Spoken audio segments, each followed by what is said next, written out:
Hey, what is up, Flav City family? It's Bobby, and welcome to the first ever Bobby's Kitchen Basics. Today, we're gonna cover all things chicken breast. I'm gonna show you how to make the ultimate juicy, delicious chicken breast, and I'm gonna show you what you guys are doing wrong, because I've seen plenty of bad techniques out there, and we're gonna get you hooked up on the right track, and we're gonna cook chicken breast 3 ways: in the pan, in the oven, and poached in water.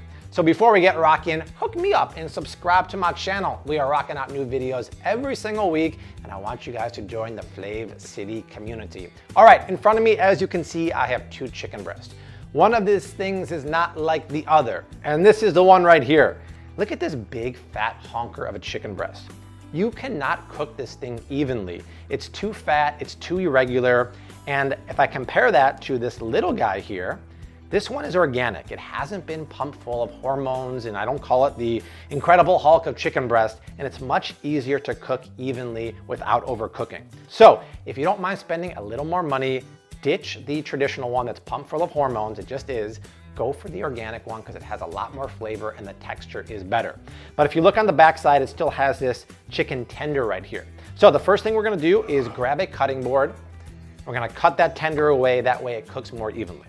So go ahead and slice off the chicken tender. Save this for later because that piece is really juicy and tender. And then to flatten out the chicken breast and make it more manageable to cook, I'm gonna put a layer of plastic wrap down over a cutting board, lay down the chicken breast, and then put another layer of plastic wrap on top. Now, you could use a meat mallet to pound this thin, but I'm guessing most of you guys don't have that, so a rolling pin will do the job just fine. The goal here is to pound down and out. You don't want to pound just down because you can tear a hole in the chicken breast. By pounding the chicken breast thinner, it's going to cook quicker and more evenly, and that's really the only way you can make a juicy, not overcooked chicken breast. All right, that looks good. Take a look at the chicken breast. See, it kind of is missing that hump now, right? It's more even, and it's gonna cook a lot more evenly, so that is perfect. Now, chicken needs love in the flavor department, so season it with a generous pinch of salt and a few cracks of pepper, and do that on both sides. I know you think it looks like a little too much salt, but trust me, it'll make the chicken breast taste more chickeny, if that makes sense to you. All right, before I talk about the kind of pan I'm using, one of the most common mistakes people make when cooking chicken breast is cooking cold chicken breast out of the fridge. If you put a cold chicken breast into a hot pan or a hot oven, it's gonna cook unevenly and it's gonna be tough. Think about it. You're gonna lower the temperature of the pan and you're not gonna get that crust on the chicken, and it's gonna cook unevenly. So allow this to sit at room temperature for 20 minutes. If you put a spice rub on there, some kind of marinade, that 20 minutes is a great time for that marinade to really go to work. Another thing I wanna talk about is the pan. I'm using cast iron, right? It's like Americana, even though this is a French one. But you will get the best sear, the best crust on your chicken if you use hot cast iron.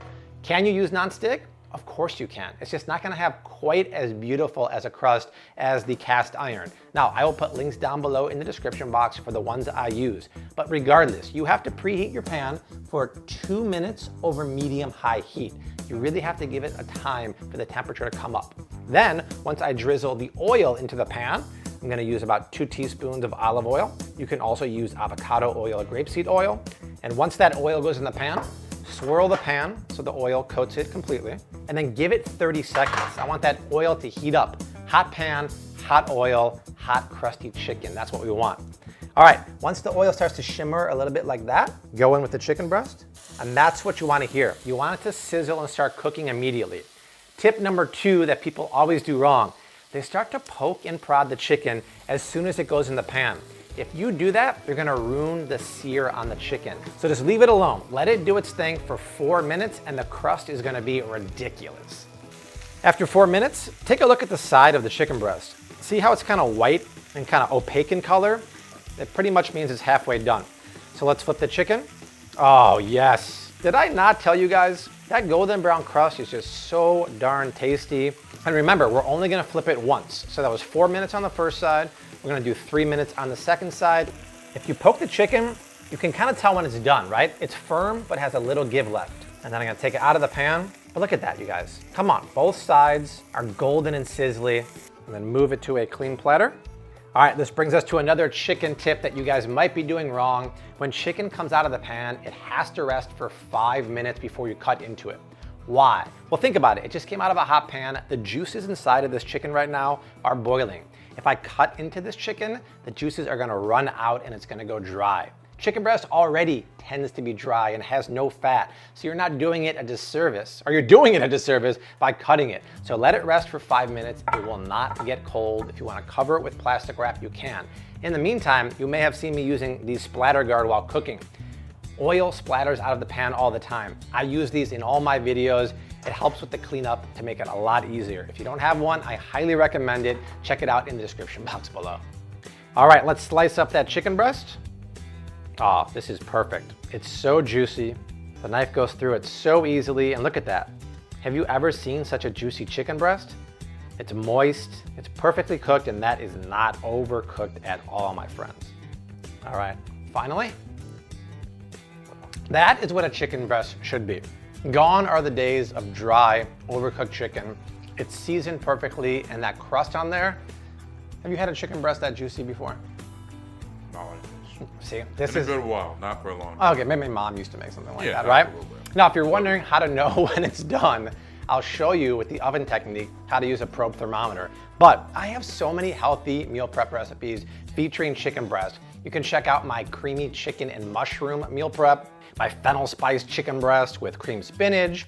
I have a chicken stir fry with marinated chicken breast and low carb veggie and noodle salad. I also have spice crusted chicken breast with wild rice superfood veggie salad. I have so many options to hook you up.